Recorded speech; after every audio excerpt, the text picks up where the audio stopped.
नमस्कार, आप देख रहे हैं नई आवाज न्यूज चैनल। मैं हूं आपके साथ अंशु शर्मा। रुक करते हैं खास खबरों की ओर। खबर लक्सर से है। जम्मू कश्मीर में सीमा पर पाकिस्तान की सेना के लगातार दांत खट्टे कर रही भारतीय सेना की रेंज को कमांड कर रही कमांडेंट विकास चौधरी लक्सर के रहने वाले हैं। कमांडेंट विकास चौधरी के परिवार को गर्व है कि बेटा देश की आन बान और शान बढ़ा रहा है। नई आवाज ब्यूरो चीफ जसवीर सिंह ने सेना के ऑपरेशन सिंदूर को लेकर कमांडेंट विकास चौधरी के परिवार वालों से बातचीत की। सुनवाते हैं आपको। पहलगाम हमले के बाद से ही देश में गुस्सा था, उबाल था, लेकिन भारत की सेना ने उनके घर में घुसकर 9 आतंकी ठिकानों को तबाह किया। अनेक आतंकवादी मारे गए थे। उसके बाद सिंदूर, ऑपरेशन सिंदूर लगातार जारी है और पिछले 2 दिन के बीच में यानी कि जो पिछली रात गई है और आज लगातार पाकिस्तान के उन तमाम आतंकी ठिकानों पर हमले किए जा रहे हैं जहां से ये कैंप संचालित किए जा रहे थे, जो आतंकी अड्डे चलाए जा रहे थे, उससे पाकिस्तान बौखलाया हुआ है, तबाही मचा हुआ है। और हम मौजूद हैं लक्सर क्षेत्र में। यहाँ के कई ऐसे जवान हैं जो बॉर्डर पर दुश्मन के दांत खट्टे कर रहे हैं, यानी कि लड़ाई लड़ रहे हैं। उनके परिवार किस तरह सोचते हैं, उनके परिवारों का सीना कैसा है, उनके मन में क्या चल रहा है और होठों पे क्या है, बात करेंगे।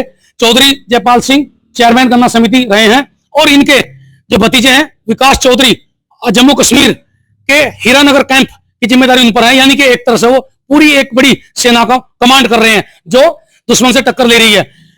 विकास चौधरी आपके भतीजे हैं, 2 आपके बेटे और यानी आपके जो भतीजे हैं वो भी सेना में है, एक आपका बेटा। किस तरह सोचते हैं, कैसा लग रहा है आपको मन में, क्योंकि आज कहीं ना कहीं देश को जरूरत है हरे उस लाल की जो दुश्मन को टक्कर दे सके।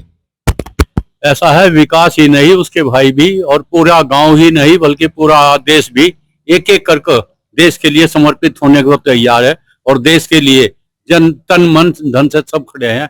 चाहे सारा देश चाहे मर मिटे, लेकिन पाकिस्तान जैसा देश तो ना रहेगा, ना रहेगा, ना रहेगा। पाकिस्तान का नामो निशान मिटाना जरूरी है।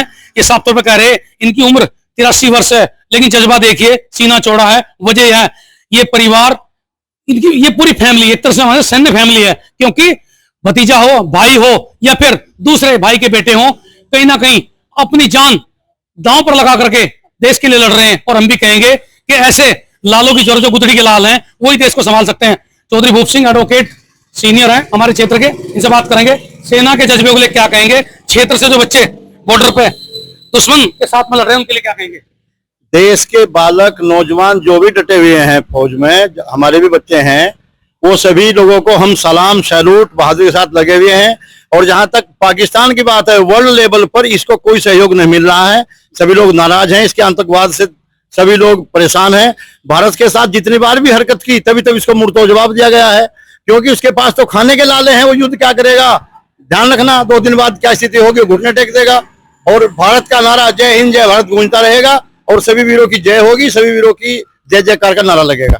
भारत जय हिंद जय भारत का नारा गूंजता रहेगा, विजय होगी। हम आपको थोड़ा सा अपडेट कर दें कि सेना ने पिछले यानी कि 24 घंटे के भीतर पाकिस्तान के कई मिसाइलों को नेस्तनाबूद किया है। एक तरह देखा जाए भारत का सुदर्शन चक्र जो है वो उनकी ओर से आने वाले तमाम उन ड्रोन को जिनमें वो मिसाइल फिट करके या फिर दूसरे एटम बमों से वार कर रहे हैं, उन सबको नेस्तनाबूद किया जा रहा है। इसे देख करके देश का सीना चौड़ा हो रहा है।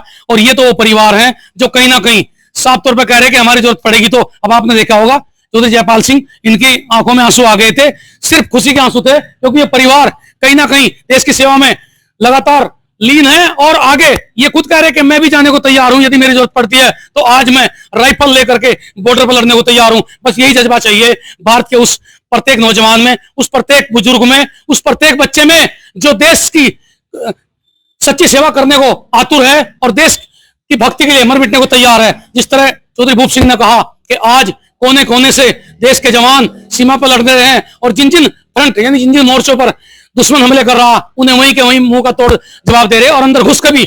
आज तो ये देखिए कि जिस तरह से पठानकोट की हालत भारत ने की है, यानी जगह जगह बम दाग करके उनके कई अड्डे नेस्तनाबूद कर दिए हैं और लाहौर की हालत फिजा खराब कर दी है। तो कहीं ना कहीं जो उनके आला अफसर हैं या फिर उनके जो बड़े नेता हैं वो बंकरों में छिपने को मजबूर हो गए हैं। और आने वाले 24 घंटे 48 घंटे में देखिए पाकिस्तान घुटनों में नजर आएगा। यह है भारत का कमाल, यह है भारत की सेना का कमाल और ये भारत का जज्बा, भारत की सेना का जज्बा पूरी दुनिया देख रही है, इसके लोहे को मान रही है। आने वाले दिनों में देखिए पाकिस्तान तो क्या, दुनिया का कोई भी आतंकी 1000 बार सोचेगा भारत की तरफ को आंख उठाने के लिए। जसवीर सिंह, नई आवाज, हरिद्वार। तो फिलहाल की खबरों में बस इतना ही। बाकी की तमाम छोटी बड़ी खबरों के लिए देखते रहिए नई आवाज न्यूज चैनल। नमस्कार।